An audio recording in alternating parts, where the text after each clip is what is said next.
Vous avez déjà eu l'impression que plus vous essayez de bouger, plus votre corps semble résister?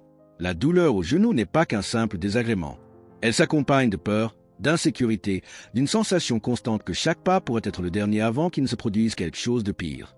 Et quand cela arrive, beaucoup de personnes prennent la décision qui semble la plus sûre: s'arrêter. Mais ce que peu savent, c'est que ce repos accélère souvent ce que nous voulons le plus éviter. Le corps qui ne bouge pas commence à rouiller. Comme une charnière laissée trop longtemps sans usage, l'articulation perd sa fluidité, la musculature s'éteint peu à peu et l'équilibre devient de plus en plus fragile. C'est là que réside le danger. Ce n'est pas seulement le genou qui souffre. Le manque de mouvement génère une réaction en chaîne. La circulation diminue, le corps désorganise sa posture et la douleur, d'abord localisée, commence à apparaître ailleurs. Et tout cela s'accompagne de quelque chose de plus difficile à gérer: la frustration. La frustration de ceux qui ont essayé de faire de l'exercice, mais ont vu la douleur augmenter. De ceux qui ont commencé motivés, mais ont arrêté parce que le corps semblait incapable. Et peut-être plus douloureux que tout, la peur. La peur de bouger, de se tromper, d'aggraver la situation. Une peur si forte qu'elle paralyse sans qu'on s'en rende compte. Mais il y a une voie possible. Une voie plus douce, plus respectueuse, plus bienveillante envers le corps que vous avez aujourd'hui. C'est de cela dont nous allons parler ici. Nous allons révéler 3 mouvements simples, accessibles et sûrs, qui respectent le corps mature, soulagent la pression sur les genoux et vous aident à retrouver ce qui a peut-être été perdu avec le temps: la confiance. Des mouvements qui ne demandent aucun équipement, qui peuvent être faits à la maison, assis, avec appui. Des mouvements conçus pour vous, qui avez des douleurs, une prothèse, des limitations et qui souhaitez redevenir vivante, active, présente dans votre propre corps. Parce que oui, il est possible de prendre soin de soi-même avec la douleur. Il est possible de se renforcer même après 60 ans. Et plus encore, il est possible de commencer avec légèreté, tendresse et foi. Avec l'aide de Dieu, tout peut s'améliorer. Chaque petit pas compte. Et aujourd'hui, vous allez faire le vôtre. Allons-y ensemble. Pendant longtemps, on a entendu dire que lorsque l'on ressent de la douleur, la meilleure chose à faire est de s'arrêter. Se reposer. Attendre que ça passe. Mais dans le cas des douleurs au genou, ce conseil peut se transformer en un piège dangereux. Restez immobile, évitez tout effort, refusez toute tentative de mouvement. Cela ne protège pas, cela affaiblit. Et affaiblit plus vite qu'on ne l'imagine. Le corps humain est fait pour bouger. Et surtout après 60 ans, il a besoin de ce stimulus pour garder les articulations lubrifiées, les muscles actifs et le sang circulant sainement. Quand on cesse de bouger, même par peur de ressentir plus de douleur, on accélère ce que nous redoutons le plus: la perte d'autonomie. Imaginez une charnière qui n'a pas été utilisée depuis longtemps. Elle grince, rouille, devient dure, fragile. Il en est de même pour nos genoux quand on les délaisse. Ils ont besoin de petits gestes, de mobilité douce, de stimulation légère pour rester vivants, éveillés, prêts. Il est naturel d'avoir peur. Personne ne veut se blesser, tomber, aggraver une douleur déjà gênante. Mais il y a une grande différence entre forcer et bouger avec respect.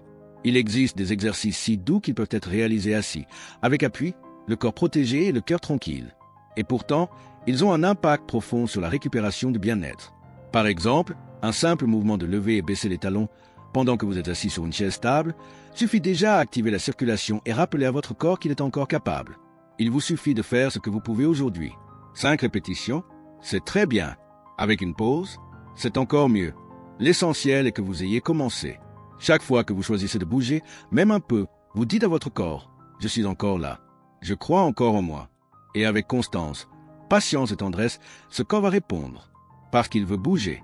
Il est fait pour ça. Et il a seulement besoin que vous l'écoutiez à nouveau. Il y a une partie du genou que presque personne n'a en tête pour en prendre soin. La partie interne, celle qui commence souvent à faire mal en premier, surtout quand on monte des escaliers ou qu'on se lève du lit. Elle est silencieuse, discrète, mais essentielle. Et lorsqu'elle est faible, toute la structure du genou se déstabilise. Mais comment renforcer cette région sans lui imposer plus de poids? La réponse est dans les petits gestes. Des mouvements qui semblent trop simples pour être efficaces, mais qui, avec constance, font toute la différence. Il existe une manière d'activer cette musculature délicate sans soulever de poids, sans impact, sans douleur. Et le plus beau, vous pouvez faire ce mouvement assis, dans le confort de votre maison, avec une simple serviette de toilette.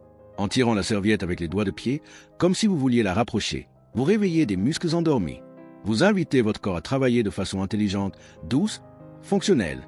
Il n'y a pas d'impact, pas de précipitation. Il y a seulement vous, votre corps et un geste de soin. Ce type de mouvement respecte ce que vous ressentez. Si la douleur est plus forte aujourd'hui, vous pouvez faire moins. Si vous vous sentez un peu plus disposé demain, vous pouvez augmenter la durée. Commencez par 30 secondes pour chaque pied, 2 fois. Respirez profondément. Faites-le calmement. Et si besoin, appuyez-vous sur le dossier pour vous sentir plus en sécurité. Ce n'est pas magique. C'est une physiologie respectueuse.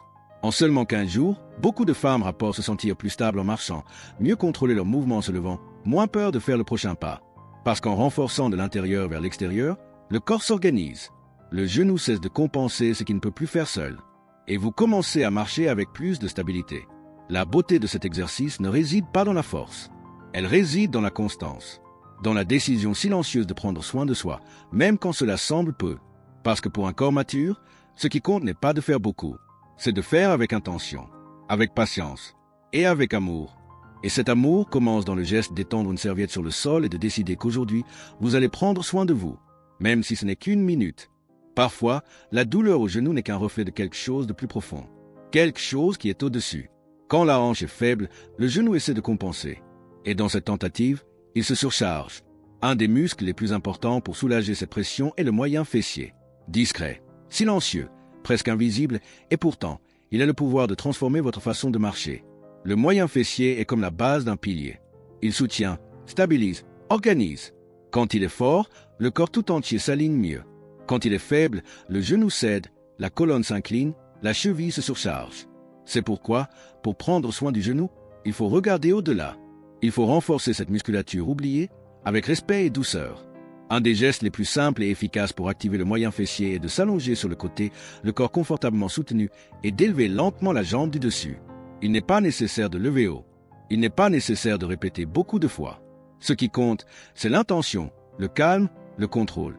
Ce mouvement, fait de façon adaptée, peut être pratiqué même au lit. Et chaque élévation est comme une brique de plus dans un pilier qui soutient votre liberté de marcher.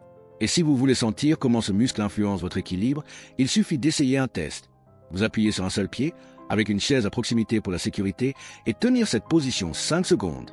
Vous sentirez où vous êtes stable, où vous êtes instable. Et cette conscience est déjà le premier pas vers le changement. Construire ce pilier ne demande pas de précipitation. Il demande de la présence. Si aujourd'hui vous pouvez lever la jambe 5 fois calmement, c'est déjà un progrès. Demain, peut-être 7, ensuite 10. Et peu à peu, vous sentirez ce genou douloureux commencer à respirer plus librement. Parce que maintenant, il n'est plus seul.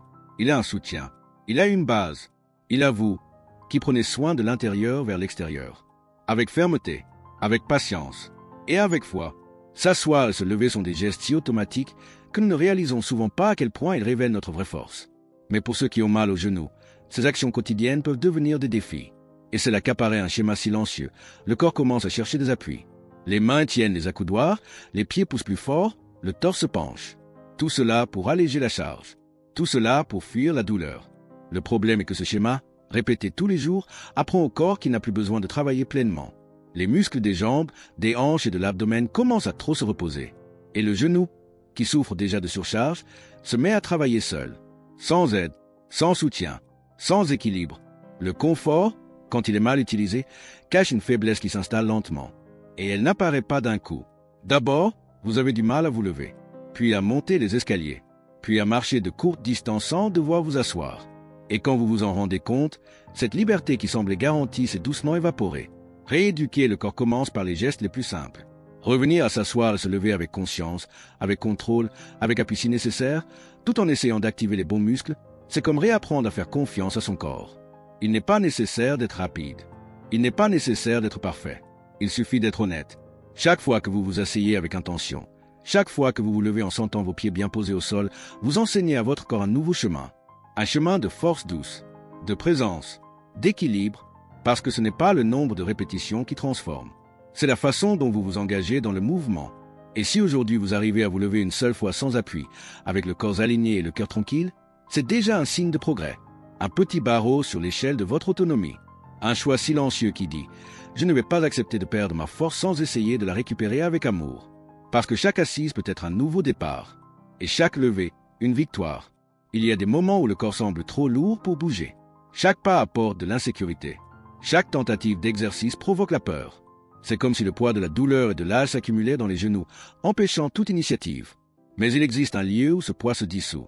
Un espace où le mouvement redevient possible, léger, presque sans effort. Cet endroit, c'est l'eau. La piscine n'est pas seulement un lieu agréable. C'est un territoire de liberté pour ceux qui ont mal. Dans l'eau, le corps flotte, l'impact disparaît, les articulations respirent. Marcher dans l'eau est une manière de retrouver le plaisir de bouger, sans peur de tomber, sans peur de trop forcer. C'est comme si le corps, bercé par l'eau, se souvenait qu'il sait encore danser. Marcher lentement dans l'eau jusqu'à la taille, pendant seulement quelques minutes, peut faire une énorme différence. La résistance douce de l'eau stimule les muscles sans surcharger les genoux. Et à chaque pas, vous vous sentez plus ferme, plus sûr de vous, plus maître de vous-même. Il ne s'agit pas de vitesse. Il s'agit de présence, d'écouter son corps, de s'autoriser. Certaines histoires touchent profondément, comme celle d'une dame de 74 ans qui n'a pas pu danser pendant des années. La douleur au genou, la peur de tomber, le manque de confiance avaient effacé ce plaisir de sa vie. Mais après 3 mois de marche aquatique, quelque chose a changé. D'abord la légèreté, puis le sourire. Et un jour, elle a dansé à nouveau, avec douceur, avec âme, les larmes aux yeux. Parce que plus qu'un exercice, la piscine offre une reconnexion avec le corps, avec la joie, avec le courage. L'eau berce, soutient, accueille. Et dans cet élan, vous pouvez recommencer, sans hâte, sans douleur, avec gratitude. Avec l'aide de Dieu, même le plus petit pas se transforme en chemin. Et dans l'eau, chaque pas léger peut vous ramener à une vie en mouvement, une vie en liberté. Pendant des décennies, beaucoup ont entendu dire que, au moindre signe de douleur au genou, la réponse était toujours la même. Arrêtez. Ne bougez pas. Reposez-vous. Et avec cela, une idée dangereuse s'est répandue, s'est enracinée dans la peur et a commencé à guider le comportement de milliers de personnes. Mais aujourd'hui, la science et l'expérience montrent une vérité différente. Une vérité qui doit être entendue avec douceur et attention. Le mouvement, lorsqu'il est fait avec guidance et respect, ne fait pas mal. Au contraire, il soigne. Il lubrifie les articulations, renforce les muscles qui soutiennent le genou, améliore la circulation et réduit l'inflammation. Ce n'est pas l'exercice qui aggrave la douleur. C'est l'excès, la précipitation, le manque d'adaptation. C'est le mauvais mouvement au mauvais moment. Mais lorsqu'il est fait avec conscience, c'est un véritable médicament. Pourtant, la peur persiste. Et il n'est pas difficile de comprendre pourquoi. Beaucoup ont essayé de faire de l'exercice et se sont blessés. Mais ce n'est pas parce que le corps a failli. C'est parce que personne n'a enseigné comment s'adapter. Comment écouter les signes. Comment respecter le rythme. Et c'est ce qui fait le plus mal, l'absence de vrais soins. La protection excessive, même si elle semble sûre, emprisonne souvent. Elle rigidifie, empêche le corps de réagir, de se renforcer, de se réorganiser. Et cette immobilité forcée a des conséquences. Le corps perd son agilité. L'esprit perd sa confiance. La douleur prend de l'espace. Il faut changer de regard. La douleur n'est pas une condamnation. Elle est une boussole. Un appel du corps demandant attention, ajustement, présence. Lorsque nous apprenons à écouter cette boussole avec douceur, nous découvrons de nouveaux chemins. Nous découvrons qu'il est possible de vivre avec moins de douleur, plus de liberté, plus d'autonomie. Et surtout, nous découvrons qu'il est encore possible de s'améliorer, même après 60 ans, même avec une prothèse, même avec la peur. Parce que l'âge n'est pas une limite. C'est une invitation à faire autrement, à prendre soin avec plus d'amour, à avancer, pas à pas, avec foi et sérénité. Certaines cultures cultivent le mouvement comme un geste d'honneur envers le corps. Au Japon, par exemple, il existe une tradition silencieuse, mais profondément puissante, l'habitude de prendre soin de sa mobilité chaque jour, avec de petits gestes, presque comme un rituel sacré. Cette philosophie, appelée Kaizen, ne parle pas de changements brusques ou de grandes transformations. Elle enseigne qu'avec de petites actions répétées quotidiennement, il est possible d'atteindre une longévité pleine de dignité et de légèreté. Inspiré par cette pensée, il existe un mouvement qui peut sembler simple, mais qui porte une grande signification. C'est l'étirement à genoux adapté, fait avec appui, confort et temps. Ce geste n'est pas seulement physique, c'est une conversation avec son propre corps, une demande de reconnexion, un moment d'écoute, s'agenouiller, même partiellement, avec une serviette douce sous les genoux, pendant seulement 1 minute, peut activer la flexibilité, la circulation et la présence. Si cela est difficile aujourd'hui, on peut le faire avec un seul genou ou même simuler le geste assis. Ce qui importe n'est pas le comment, mais avec quelle intention on le fait. Le corps sent quand il est touché avec respect. Plus qu'un exercice, ce rituel quotidien devient un espace de soins spirituels. C'est un moment à soi, pour respirer, remercier, se rappeler que malgré les douleurs et les limitations, il y a en vous une force qui continue de vivre, et qui, avec amour et constance, peut s'épanouir. Créer cette habitude ne demande pas d'effort. Elle demande de la présence. Ce ne sont que 10 minutes par jour. 10 minutes pour se regarder, s'écouter, se soigner. Et dans ce court laps de temps réside une grande transformation. Parce que ce n'est pas le temps qui fait la différence. C'est la tendresse avec laquelle ce temps est vécu. Ainsi, Comme dans les villages japonais où les personnes âgées marchent droites et paisibles jusqu'à leur dernier jour, vous aussi pouvez cultiver cette légèreté, cette fermeté sereine, cette décision silencieuse de rester vivante, entière, présente. Avec l'aide de Dieu, chaque jour peut être un nouveau pas. Un pas de paix, de santé et de profonde reconnexion avec votre essence. Cliquez sur la vidéo qu'il vous recommande maintenant.